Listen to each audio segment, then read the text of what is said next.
Tsy naomby kosa ny hetsika no karakarain'ny HMMNM na ny hetsika ireo mitaky ny famerenana ny nosy kely manodidina Madagasikara na ny îles éparses izany. Tetsy Ambohijatovo izy ireo no nifampitaona ary ny kasahidina teny amin'ny masoivon'ny La Frantsa zany ny androany maraina. Tsy tanteraka izany fihetsiketsehana izany satria dia tazana niatrana teny amin'ireo toerana ireo ny mpitandro ny filaminana. Voadidina mpitandro ny filaminana marobe io maraina io tetsy Ambohijatovo.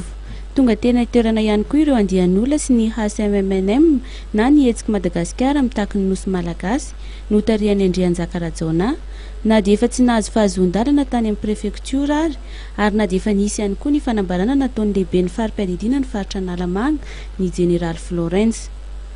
Ho fitandrona ny filaminana sy ho fiarovana ny filaminam-bahoaka ary alana mety ho fanararotan-dreo sasany dia tsy namela ireo andian'olona hidiny eny Analakely ny mpitandro ny filaminana. Manao fangatana reny olona reny zany ny fihetsiketsehana iainga avy eto Ambohijatovo izotra ny Analakely dia hipakany amin'ny ambassade de France ny Ambatomena. Efa niteny taminareo koa hoe préfecture de police dia sy nanome alalana ary nanao réquisition taminay anakarana ny hetsika.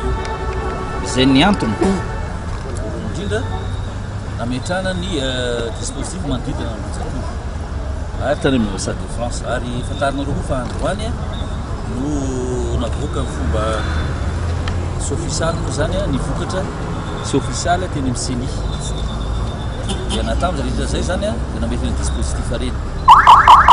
Teo moa zany tonga teo zareo tonga teo nipitarika rehefa nifampiresaka moa zany dia tsy natanteraka ny diabeny zareo fa niezaka zany hiresaka aminareo mpanao kasety. Tsy nisy kosa ny fisamborana na dia nisy aza ny fandikan-dalàna nataon'ireto mpitarika ny HMMNM hoy ny Jeneraly Florence. Nisy kosa ny fandrarana vovoka mandaja-dranomaso ho fanaparitahana ireo andian'olona. Tsy mahazo mitondra olona an-dalambe nefa olonanao dia tokony hosamborona izy raha ny tena marina. Nefa zay tsy miditra zavatra zay satria hita fa na dia nanakorotana kely aza ny fiainam-bahoaka dia azo mbola leferina ihany. Zay ny antony. Fa raha ny lalàna efa nitenenana hoe tsy mahazo mitaky nefa mbola manao atsika tan-dalàna ary démocratie tokony manaraka ny lalàna. Tokony nanambitra zay. Fa zay tsy nanambitra satria hitanay fa mbola azo iefina ihany zavatra nitranga teo. Ka zay dia tonga eto ny zavatra hoe tsy tano zay filaminana zay sy fandriam-palema. Any any ambadika any efa misy miany fotsiny. Hoe amaky ato zay tsy tratra n'izany mihitsy. Zay ny antony.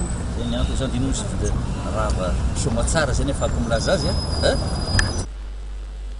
Tsy nahazo nidina ny Analakely ireo mpanao fihetsiketsehana fa nihazo anambondrony. Tsy hijanona hatreo nefa ny hetsika raha nambaran'ny filohan'ny otrik'afo Andrianjakarajaona hitoy ny hetsika amin'ny fitakiana ireo nosy malagasy ny alatsinainy izao eny amin'ny foiben'ny otrik'afo eny Andravoahangy.